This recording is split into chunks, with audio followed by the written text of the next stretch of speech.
Le cours concerne le kyste hydatique du poumon. Pour définition, il faut savoir qu'il s'agit, donc kyste hydatique ou hydatidose, c'est un terme identique. Il s'agit d'une maladie parasitaire provoquée par le développement chez l'homme et certains animaux herbivores qui s'avèrent être des hôtes intermédiaires d'une larve d'un ténia, plus précisément du ténia Echinococcus granulosis. Donc, il vit à l'état adulte dans l'intestin grêle du chien qui s'avère être l'hôte définitif, mais pas que. En fait, c'est toute une famille, c'est la famille des canidés. Le kyste hydatique est une anthropozoonose qui est cosmopolite, donc qui peut être retrouvée un petit peu partout, sauf qu'on a une prédilection pour les zones d'élevage.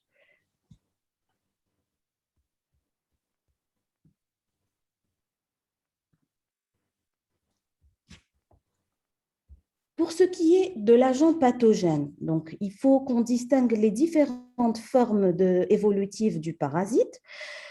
On parlera essentiellement de deux formes. On parlera du parasite adulte et de l'idatide qui nous concerne tout particulièrement et qui est responsable du kyste hydatique dans le poumon.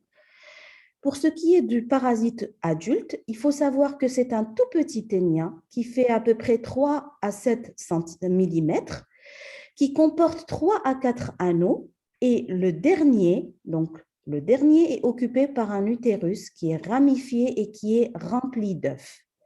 L'anneau terminal se détache activement du corps du parasite, puis il est éliminé dans l'extérieur via les selles. Donc, ces vers sont présents en grand nombre dans l'intestin de l'hôte définitif, chien, canidé, etc. Donc là, vous avez une très belle image en microscopie optique de l'adulte, de la forme adulte de l'Echinococcus. Et vous voyez bien qu'à ce niveau-là, le dernier anneau, c'est un anneau qui est un peu plus volumineux que les autres. C'est un anneau qui est longiligne avec ce fameux utérus qui est rempli de des œufs du kyste hydatique, de l'Echinococcus. Maintenant, il y a aussi la forme larvaire, donc, qui est l'hydatide. C'est une forme en fait, elle s'établit par la vésiculisation, puis la croissance progressive d'un embryon hexaconte, qui fait à la base 25 à 30 microns. Elle se développe tout doucement, progressivement, au vu d'un environnement favorable pour atteindre parfois 10 à 15 cm de diamètre. Elle est de forme sphérique, parfois polylobée. C'est un kyste qui sera rempli d'un liquide, donc appelé liquide hydatique. Ce liquide contient de nombreuses larves qui s'appellent scolex. Les scolex donneront de futures têtes de ténia portant 4 ventouses et une double couronne avec de multiples crochets.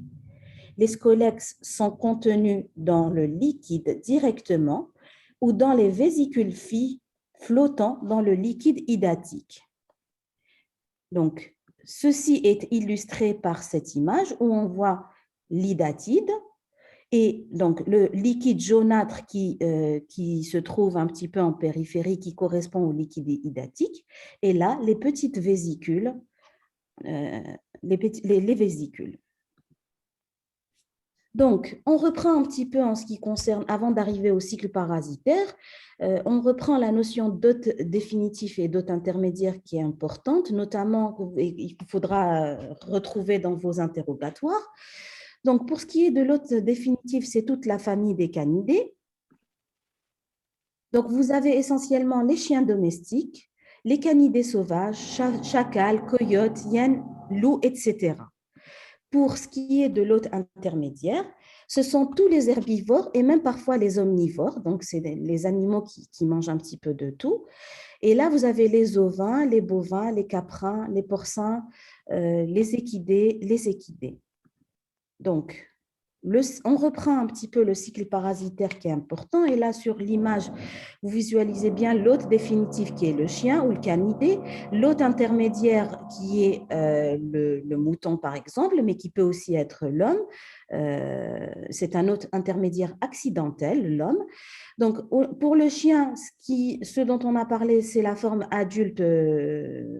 C'est la forme adulte, donc que l'on voit en haut à droite. Pour le mouton, vous voyez bien qu'on a un embryon qui se développe très progressivement pour donner cette fameuse idatide et qui croît, qui augmente de volume. Donc, là aussi, pareil, intestin du chien, forme adulte du parasite, détachement du dernier anneau de ce parasite qui contient les fameux embryons et qui vont aller souiller tout ce qui est aliments verts, légumes, etc., fruits. Donc, ingéré par l'hôte intermédiaire qui est le mouton et développement progressif d'un kystidatique. Là, on a mis kystidatique du foie parce que ça va être le premier passage du parasite. Donc, pour ce qui est de l'anatomopathologie, c'est important parce qu'on va voir par la suite que dans les traitements, ça sera les traitements chirurgicaux. Donc, on fait une analyse anapathe de ce qu'on prélève. Et là, on va retrouver deux entités bien distinctes.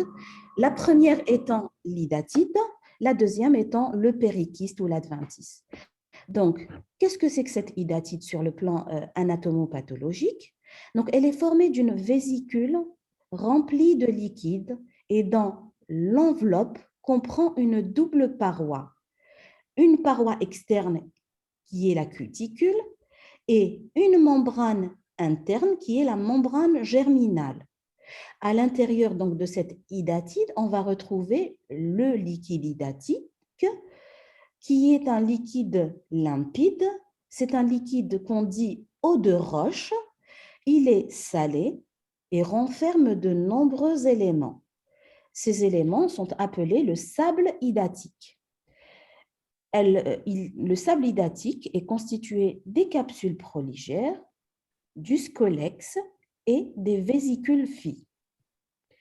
Donc, deuxième entité anatomopathologique, c'est l'adventice ou le périkyste qui appartient à l'hôte.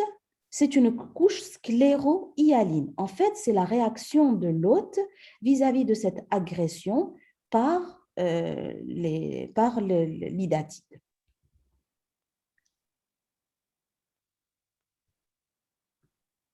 Donc, sur le plan physiopathologique, qu'est-ce qui se passe? Donc, là aussi, on reprend un petit peu le cycle parasitaire, mais à l'échelle d'organes. Il se passe que donc il y a ingestion de l'embryon hexaconte, développement au niveau du tube digestif, puis passage via la circulation ou via le système porte vers le foie, qui est le premier filtre, qui est le premier organe qui accueille ce parasite. Donc là, on peut avoir des localisations, donc c'est la localisation la plus fréquente du kyste idatique, elle est retrouvée dans 50 à 60% des cas. Le deuxième filtre, c'est celui du poumon, et là, on peut retrouver des localisations pulmonaires dans 30 à 40% des cas. Mais sachez que le kyste idatique peut toucher n'importe quel organe. D'accord? Donc, il touchera l'os, le cerveau, la thyroïde, le rachis, etc. Donc, il peut toucher n'importe quel organe. Donc, au niveau de l'organe, qu'est-ce qui va se passer? Ce parasite se développe progressivement, lentement, et devient un kyste idatique. Donc, ce kyste idatique peut se compliquer de diverses façons. Il peut y avoir parfois une fissuration, il peut y avoir parfois une rupture, et là, c'est relativement problématique car ça peut donner des complications majeures type choc anaphylactique. C'est une complication donc aiguë, brutale, qu'il faut prendre en charge dans l'immédiat à cause de la mise en jeu du pronostic vital.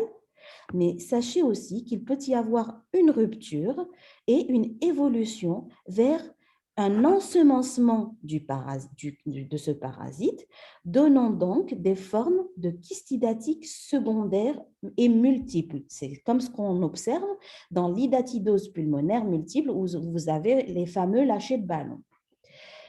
Donc, parallèlement, il peut s'agir aussi parfois d'une surinfection du kyste ou alors, en fonction de la localisation, de la topographie du kyste, vous pouvez avoir des compressions avec une symptomatologie inhérente à cette compression.